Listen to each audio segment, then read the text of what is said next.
and welcome to another video from FlashJazzCat. And what do we have here? We have an Atari 800XL which has arrived in a non-working state and looking a bit shabby into the bargain. And I think the first thing we should do is find out why it doesn't boot. And of course, to that end, I have my trusty SysCheck 2 board here, which I will plug in. And I think if we can get the machine to work, I think it would be nice if we gave it a bit of a clean, because it definitely looks like it needs it. So first things first, let's find out if there's any point to proceeding. Let's see if we can get it fixed. Right, so we've put SysCheck in the back of the machine. I'm just going to hook up the 5-volt supply by picking it off the joystick connector there. And let's turn it on. And we get an immediate memory failure. So the machine did actually boot off the external RAM at the back here on the SysCheck board. And the built-in test has alerted us to the fact that this being a Atari 800XL as opposed to an XLF, the one we dealt with last time, it's U11. So if we go ahead and replace that, we should have a working machine.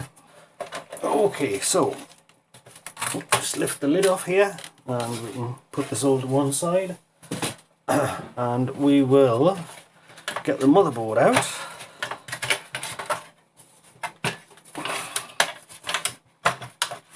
And put the bottom case to one side, bottom case being full of bits of dust and what have you. So let's put the whole case to one side and get the shielding off, which is always a pain in the arse kind of job. This one's coming off quite easily. Sometimes if these screws can get stuck and they've got nothing to push against when you're trying to unscrew them, and I had quite a fight with a shield on one of these things the other week. Now it's going to be interesting to see what sort of RAM we've actually got on this board, because if it's the old Micron stuff, guess what we're going to do? We're going to get rid of a whole lot. And I have gone through quite a bit of new DRAM lately. I seem to have a lot of machines coming in with rotten old bad RAM. And of course the best thing to do is replace the lot. So let's just see what we've got. And is it... oh god, it is! We've got a little sticker on the board here. I have no idea what on earth. It's quite stuck fast on the board as well, this sticker. Look at all the dust hanging off it. Anyway, if we go over to the RAM area, the reason for my disappointment becomes clear, because we've got the Micron DRAMs here, and we think that that one there, third one from the top, has gone bad, and really we should replace the lot. At the very least put sockets under all the RAM. So let's press on. We'll replace this one first. I'll put a socket under that one, see if the system will actually boot up, and if it does, we know that we're going to have a successful fix, and we'll go ahead and socket the whole lot. I won't show you the whole procedure, because I think you've seen it several times, but I'll see you on the other side of the socketing. We'll see if the thing works.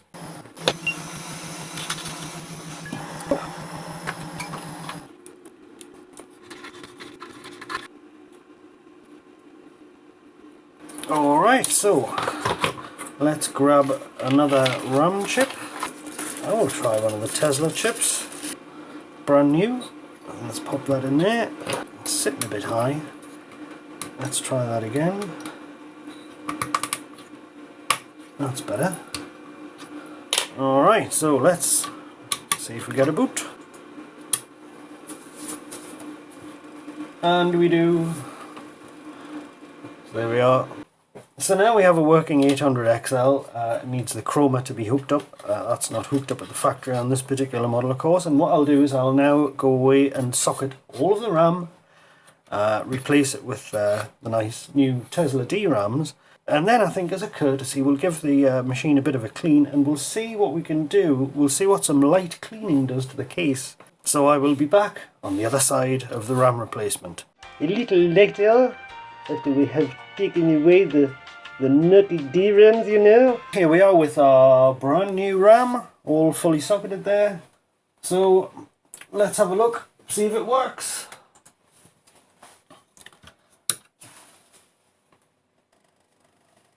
El kablam! Yes!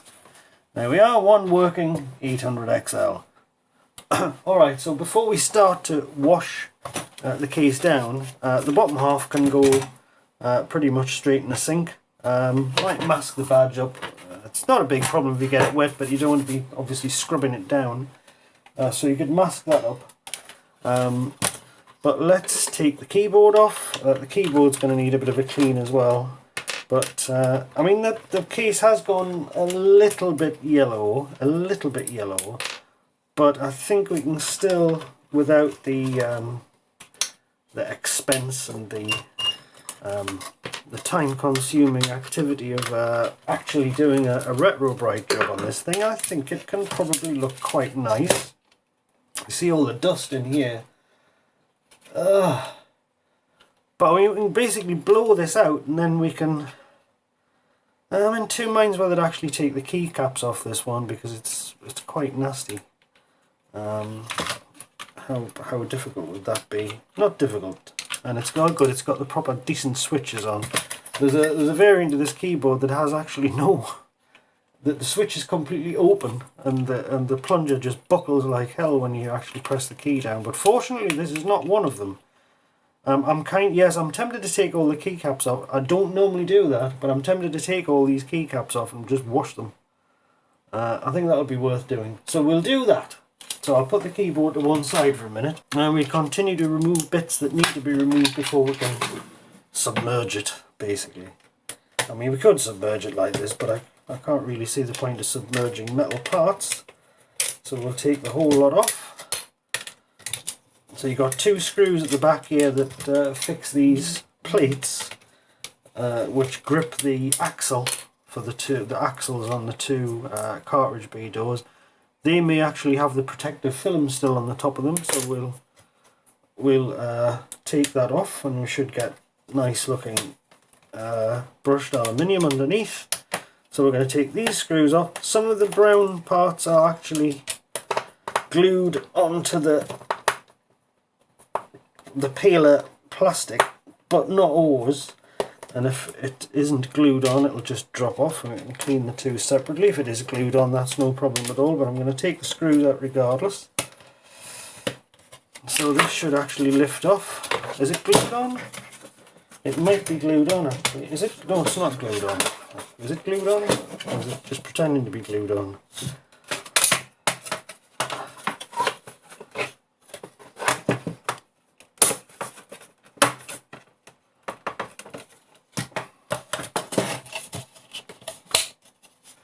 Right, so it looks like this one is glued on, so I'm just going to leave it pop down like that. I'm just going to take off the perspex strip, because we can clean that and polish it separately, just make it look quite nice. There's the so we'll wash that, clean it.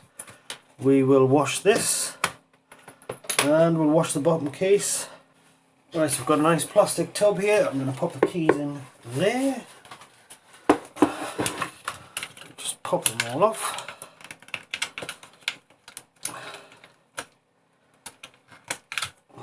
Put them in the box.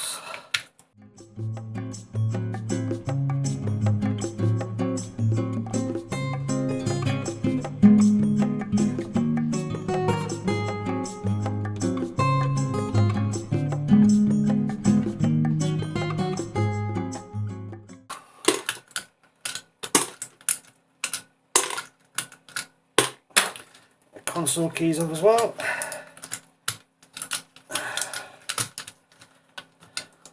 There we go.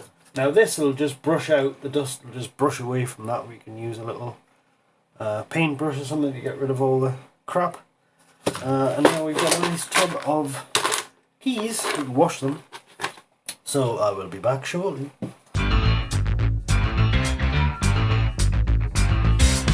Do you have an Atari 8-bit computer that doesn't work, or a 16-bit computer that doesn't work? Or perhaps you just like some upgrades installing to the highest possible standard of workmanship? Well, if that's you, head on down to atari.co.uk, click on the hardware link at the top there and click on upgrades and repairs, and you can drop me an email, or you can fill in the quote form, and I will get back to you generally within 24 hours with a detailed response and a quote. So please get in touch today at atari8.co.uk and drop me a line or fill in the online form, and I will get back to you as soon as I possibly can, and I look forward to hearing from you. Here we are, this is what we've ended up with. I've just returned from the kitchen downstairs. I didn't film anything, it would have been a bit awkward, but I will try and do that in the future. It would be quite fun. I'll probably get Deborah to hold the camera or something while I'm at the sink. But it was pretty boring to watch. As you know, I took all the keys off the keyboard. I'll show you that in a minute, but this is the case, of course. Now, this had the protective film on the case badge. That just came off in the sink while I was cleaning it. There was also a little bit here as well, which is quite nice. So that means we've got nice, shiny, brushed aluminium underneath. Now, regarding the colour, it's actually flattering it a bit because it looks a little bit more yellow. It's not bad, but it's a tiny bit yellow on the top here. You just can't really tell. It looks pretty much as it should on camera. I'm looking at the monitor here, and it's very hard to see. It would, if it was all like this, it would probably be just about acceptable. But the end here, you can see it's yellowed a lot more, and that does look a lot more yellow to the naked eye than it does on the camera, I can tell you. So I will ask the customer if he would like to have it retro-brighted, which we can do no problem for a relatively small fee. It would probably be worthwhile. Now, the cleaning process, nothing fancy about it. It just basically, people in the UK will know sieve cleaner, because as you remember when you first saw this case, it's kind of oily, almost oily deposits were really ingrained in the plastic, and there was bits of there's a tiny little red mark there. I think some possibly a felt tip or crayons or something, or some kind of marker, and these oily deposits and the grime and the muck. So my personal method for that is the sieve cleaner, which is a very mild abrasive, and like a pan scrub or a bristled brush to get into all these little cracks here, and that sieve cleaner just it just digs in and just shifts that dirt. It's not necessary to use such an aggressive method with every case by any means, but this was one of those cases that just looked like it had been in a shed for about 20 years with oil and filth and rainwater and all sorts of things possibly falling onto it. Who knows where it was kept, but it was a mess. And of course I've done the inside as well, and then just put that to one side to dry. So there's nothing particularly fancy, just ordinary cleaning products, and the transformation is absolutely plain to see. So same on the bottom. The bottom isn't too bad. The front edge is yellowed a bit. The side is, it's very difficult to tell on the camera, but that's yellowed a bit as well. So, and we've got a missing foot in the corner, which I'll try and put right. Now, the keyboard is absolutely transformed. I took off, as you know, every single key here. It was a bit of an arduous job, actually. A long time since I've actually bothered to take it. Normally I don't bother, I just blow the dust out the bottom here, if unless I'm specifically asked to do a restoration on a keyboard. But generally it's just a case of brushing dust out underneath, and it's easier and quicker often to clean keycaps when they're actually in position here. It very much depends on how much of a deep clean you want to do, but you can usually get good results by blowing the dust out from the switches, and you can get a cloth on an end of a knife, for example. So you would get say a kitchen knife or something wedge shaped, and put your cloth over the edge and just drag it along the rows like that, and then drag it along there. It has a nice effect. Now, this wasn't going to cut the mustard, and in this case, of course, because the text on the keys was so bad, it was so ingrained. Every key that I pulled out of the water. So I just filled the tub with water, and every single key, there was still an opaque layer of muck over the top, so I had to wipe it.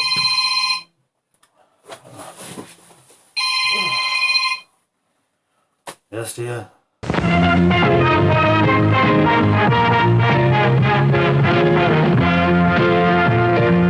Right, where was I?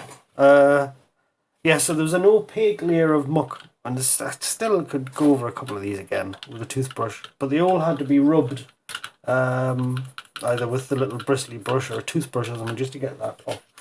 And yeah, it looks great. Now, another thing I didn't film was the console keys, but there's nothing particularly fancy about that. If you've seen one of these things before, it's like one of these nail bar things, buffer. And all I did there is pop the key off. I held it like this in my hand. Now I went in one direction, which is the grain of the aluminium, with this side actually, which is quite mild. It's heavily worn now. You can see I've used it for this before. But I just went in that direction until you cut through the lacquer, or what's left of it.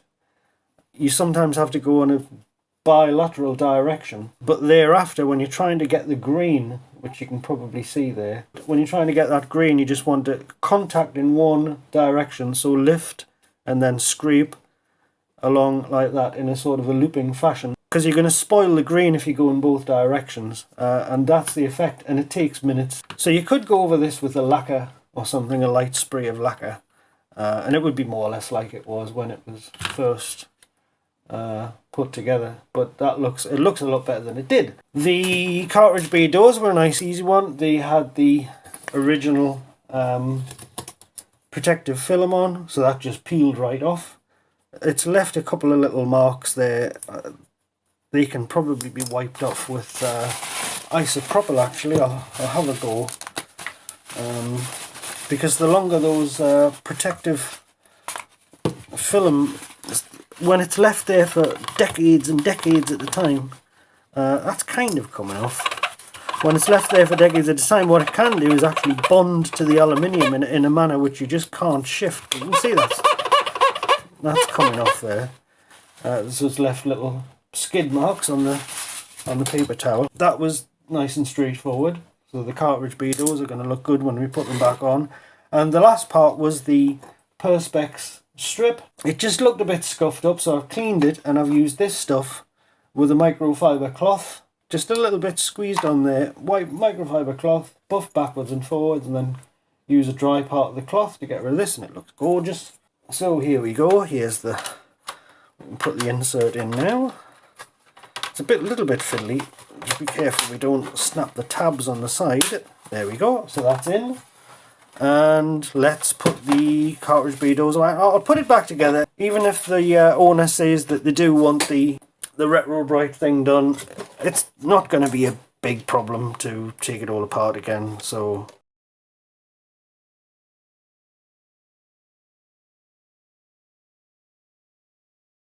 we'll put the cartridge bay doors on. So the best way to do this is probably to just lightly secure them at one end and then sort of hook them in. So if we just put this on here, and we've got to remember the grounding strap's going to go on there. Okay, and if I can remember the correct screws, so that screw goes in here. So we'll put these on fully, and we'll put this one on the back because I think that will look best. It hasn't got the remnants of the black marks on them, so we'll put that in there like that, hold that there, and then we'll put the other one on loosely so we can swivel it round to grab the hinge on the front door. So we'll just put that one on lightly enough that that's not going to fall out, and then hook the front one in, and since we can pivot this one, we can slide that back along and then back there to hold that in place, and then we'll put this one in like so. Alright, and that's just going to clip onto the end of the keyboard, so that's the doors on. Let's have a look, see how that looks from the top. Oh yes, very nice, very nice. So drop the keyboard in now. So that's going to go in there like so.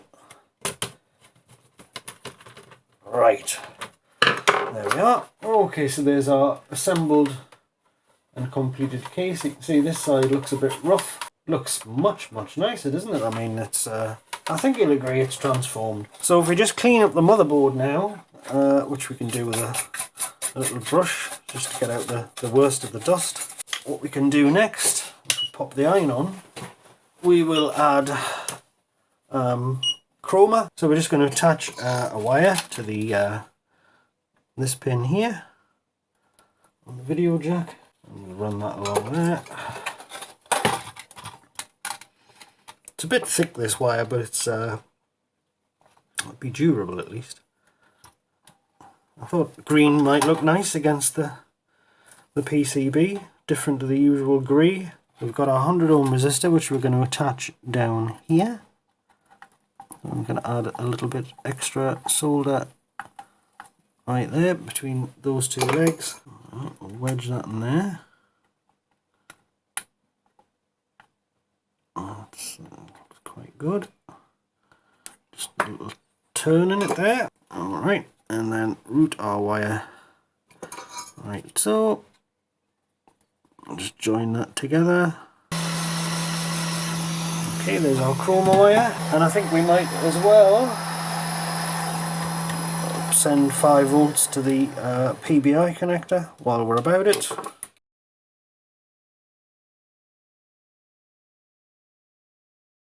I'll just tin the back tiny little bit, and we want to get the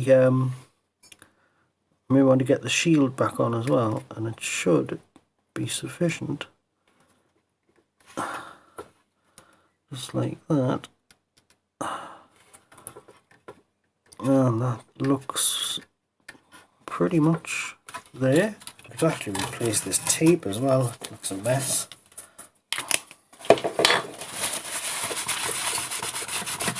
So let's just put that on there like so, and just keep it reasonably straight. Well, that will be fine. And with that, we should be done with the iron, and we can put this back.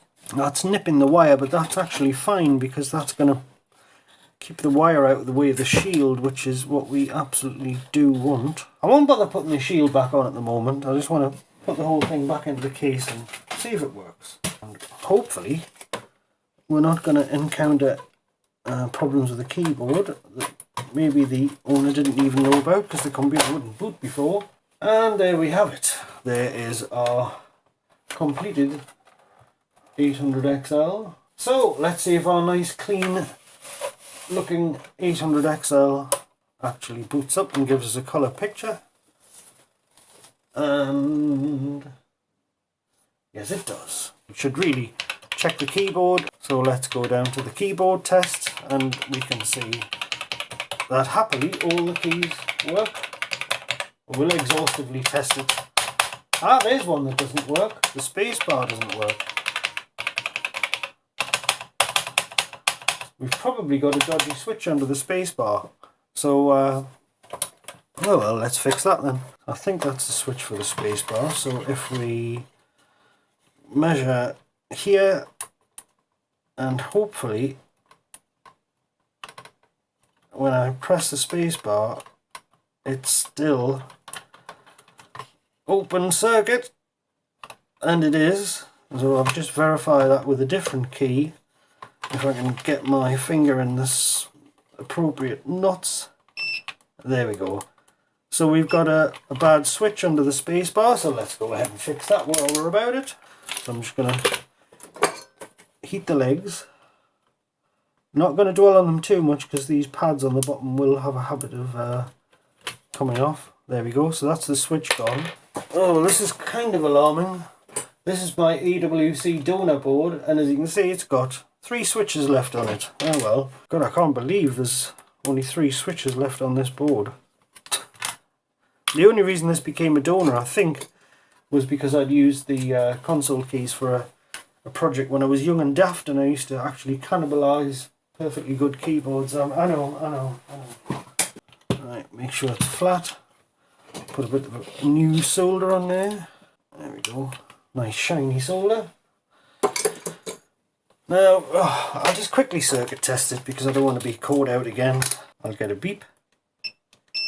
And I do. Right, that's good enough for me. Okay, so we'll boot with the option key held down. We'll boot straight to the self-test. And go to keyboard. And we have a working spacebar. Brilliant. So things do now appear to be working properly. Start, select, option.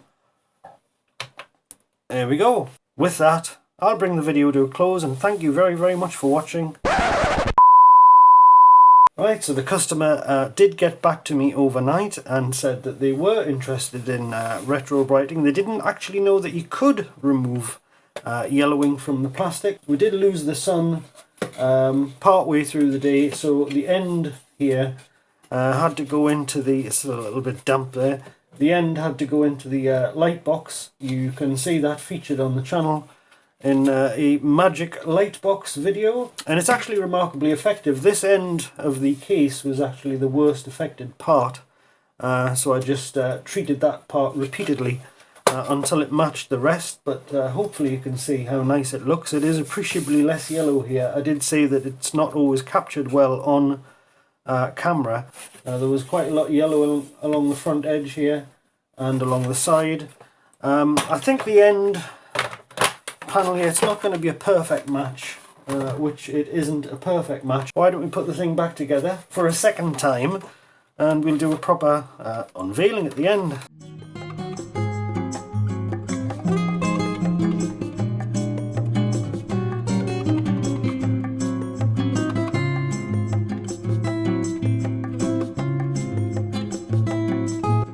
And there's the finishing touch. I've stuck that badge down properly so it's not lifted at the corner anymore. And I'll turn it on one last time so that we can see it working. And there we get the familiar ready prompt on the screen.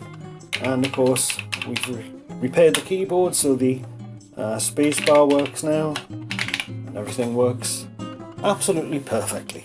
So there we have it, one completed and rather splendid looking Atari 800XL, and what a transformation it underwent since it arrived here.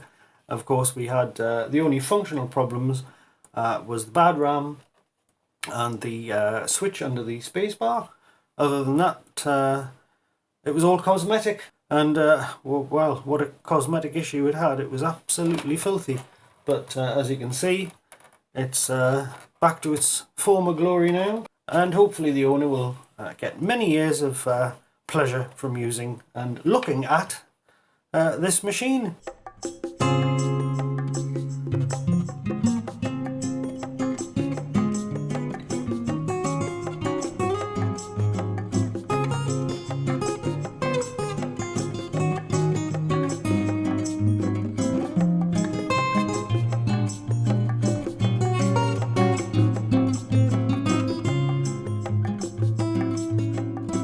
But yes, a very good result, I think. And with that, I will finally call this video to an end. And thank you very much for watching. And if you enjoyed it, feel free to give the video a like. And if you want to see more content like this, do subscribe to the channel.